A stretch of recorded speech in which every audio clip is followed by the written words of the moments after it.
қалыптаспағандығы. Сондықтан 6 жастағы балаларға мектепте оқытуды ұйымдастыру кезеңінде мұны есепке алу қажеттілігі туындайды.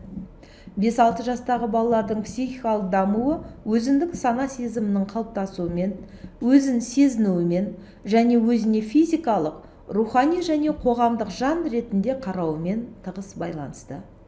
Рубинштейн көрсеткендей, өзіндік сана сезімнің қозғалыс күші оның қарым-қатынасының өзгерістерінде байқалатын жеке адамның өскелең шынайы дербестігінде деп қорытындылайды.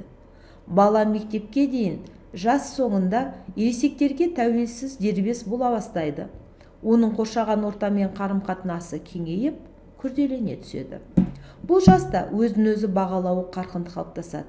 Және баланың бағалау пікірі ересектердің өзіне берген бағалау қатынасымен біргелеседі. Бала өзінің әрекетін басқа адамдармен салыстыруға қабілетті. Бірақ бірінші кезекте балалар құрбыларының топтағы жағдайына қарай қасиеттерін бағалайды. Мектепке дейінгі жас соңына қарай баланың өзара түсінісуге деген ынтасы, өзін-өзі бағалауда ересектердің пікірімен санаса білуі артады. Өзін-өзі бағалау негізінде талаптардың деңгейі баланың пікірі бойынша шамасы келетін жетістіктер деңгейі жинақталады. Мектепке барған сәтте баланың мотивациялық шеңбері шынайы өзгерістерге ұшырайды. Себебі 5-6 жастағы балалардың қылықтары, қоршаған ортаға қарым-қатынасы күннен күнге айқындала бастайды. Бала қылығы келесі себептер тобымен ықпал етеді. Үлкендерге ұқсағысы келген ынтадан туындаған ересектер әлеміне деген баланың қызығушылығына байланысты себептер. Отбасында, мектепте, балабақшада ересектермен жағымды қарым-қатынас құру мен сақтау себептері. Бұл балаларды педагог, ата-аналар бағасын ерекше сезімтал етуге, олардың талаптарын, ережелерін орындау ынтасын оятады. Балалар ризашылық алуға, өздеріне ұнайтын балаларға ұнауға тырысады. Топта беделді болу сезімі пайда болады. 5-6 жастағы балалардың әрекеттері және жеке жетістіктері, өзін-өзі сүюі, өзін-өзі құрметтеу себептері жиі бой көтереді. Бұлар бала ұмтылысында басты рөлдерде, яғни мектепте үздік оқу, немесе мектепте белсенді болу сынды сипаттарда көрініс алады. Бала бойында ынта негізінде өзін-өзі бекітуге жарыс себебі пайда болады. Балалар өздерінің жетістіктерін басқалармен салыстыруға, оларды мақтанудан, сәтсіздік жағдайда қатты уайымдаудан қашпайды. 5-6 жас ерекшелігінде баланың танымдық шеңберінде даму жалғасады. Барлық анализаторлар біркелкі нысанға келтірілген сезімталдықтың барлық түрлері жүзеге асырылады. Көру қабілеті, түстерді ажыратудың дәлдігі мен нәзіктігі артады. Бала барлық түстерді оның реңдерін ажырату қабілетіне ие. Тактикалық сезімталдықты жүзеге асыратын есту қабілеті артады.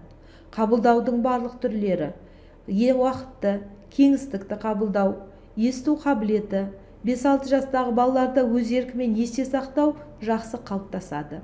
Олар мақсат қоюға, онымен жүруге, өзін-өзі бақылауды жүзеге асыруға қабілетті. Бұл жастағы ойлаудың негізгі түрі көрнекі бейнелі ойлау. Алайда ол нақты бейнемен шектелмейді. Маңыздырақ қадам көрнекі схемалы ойлауға көшеді. Оның көмегімен жеке ерекшеліктері ғана емес, одан да маңызды байланыстар мен пәнаралық қатынастар ерекшеліктері анықталады. Ойлаудың бұл түрі сөздік логикалық ойлауды дамыту үшін негіз болып табылады.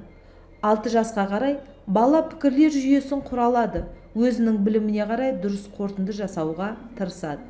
Бұл жаста балада түсінік қалыптасады. Ол нақты көрнекі көрсетілген нәрселер туралы меңгеріп қана қоймайды, балада уақыт қатынастары, себептер мен салдарлары, кеңістік, шама, сан және тағы басқа да туралы абстрактылы. Мектепке барған сәттен бала өмірінің жаңа кезеңі басталады. Ол көбінесе ауыр, өзіне беймәлім сынақтардан өте бастайды. Сол себепті бұл кезеңге бала жеткілікті дайын болуы қажет. Мектепте оқуды бастау және оған даярлық бала дамуының маңызды психологиялық заңдылықтардың қажеттіліктеріне байланысты. Баланың интеллектуалды шеңбері жүйелі оқытуға дайын ғана емес, оны талап ете деңгейіне көтеріледі. Оқушының жаңа әлеуметтік позициясын қабылдауға тырысады. Оларды көбінесе ішкі жағы тартады, яғни жаңа портфельдің болуы, жаңаша кітапшалардың, парталарда отырудың, белгілер мен күнделіктердің және тағы басқа да түрлі түсті әрекеттер ол баланы қызықтырады. Бірақ тек оқушы болу ниеті жеткіліксіз. Бұл ниетке өзінің импульсивті талаптарын бағындыру, яғни өз әрекетін басқара білу қабілеті қосылуы керек. Оқытудың ішкі жағы тартатын балалар жуық арада үлкен қиындықтарға тап болады. Себебі мектеп тек қана мереке емес, ол жұмыс, еңбек. Мұндай балаларда оқуға деген қызығушылығы тез басылады. Балалардың әрекетін қоғамдық маңызды себеп адамдарға көмектесу, әжемді емдеу үшін оқығым келеді деген мотивтер басқара алады. Әйтсе де балаға мектепте екі қояды, мұғалім жазалайды деп мектепке барғысы келмейтін балалар да бар. Демек, бұлайша балаларды қорқытуға, үркітуге, немесе мектепке дейінгі қызығушылығына кері әсер беруге болмайды. Бұл тәрбиедегі қателік. Балаларды мектеппен қорқыту оң нәтиже бермейтін әрекет. Баланың мектепке даярлығы мектеп туралы дұрыс ақпаратқа байланысты болады.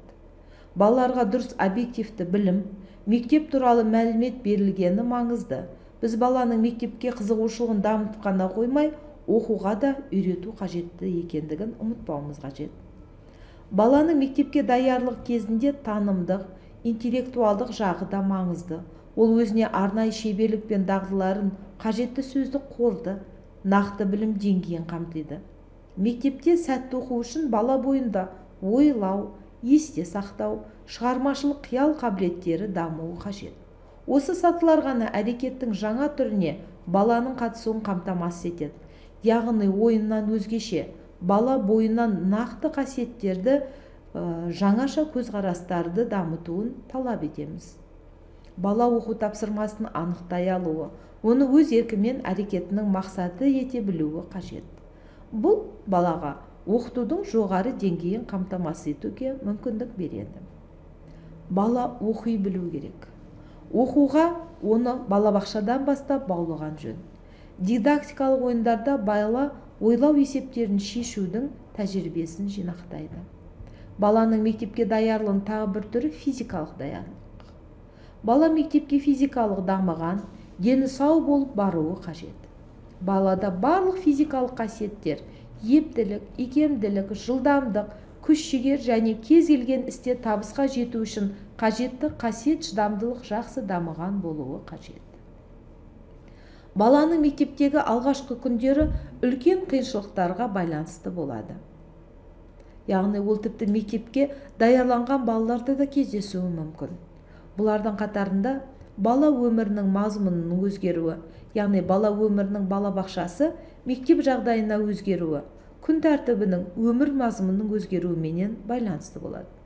Екіншіден, бала сабақта тәртіпті қатаң сақтауы қажет. Бұл ұзақ уақыт тыныш отыру талабымен туындаған жағдайда ойын баласына аса қиындық тудыратындығы да естен шықпайды. Үшінші, үй тапсырмасын міндетті түрде орындау қажеттілігі туындайды. Келесі, әрекеттің жетекші түрі ойыннан оқуға өзгереді. Бесіншіден, мұғаліммен жаңа қарым-қатынастар құрылады, іскер қарым-қатынасқа айналады. Баланың жағдайы өзгереді. Балабақшада ол ересек, енді мектепте ең кішісі болып саналады. Баланың қоршаған ортасы толық өзгереді. Ол бөтен балалар тобына келеді. Баланың отбасындағы жағдайы да өзгереді. Бұл қиындықтарды ересектер, мұғалім ескеріп балаға көмек беруі қажет. Бұл жұмыс балабақшадан басталғаны дұрыс. Яғни бала жағдайының кенеттен өзгергенін сездірмеу үшін мектеп пен балабақша арасындағы сабақтастық болуы қажет. Балаларды мектепке оңтайлы даярлауда, яғни балабақша мен мектеп арасындағы сабақтастықты сақтауда, оған біріншіден жағдайлар құру қажеттілігі бой көтереді. Мұнда балалар ойындар ұйымдастыру, алғашқы күндері ойын элементтерімен оқу түрінде емес, оқу элементтерімен ойын түрінде өткізу қажеттілігі туындайды. Екіншіден, балалармен тығыз эмоционалды байланыс құру қажеттілігі.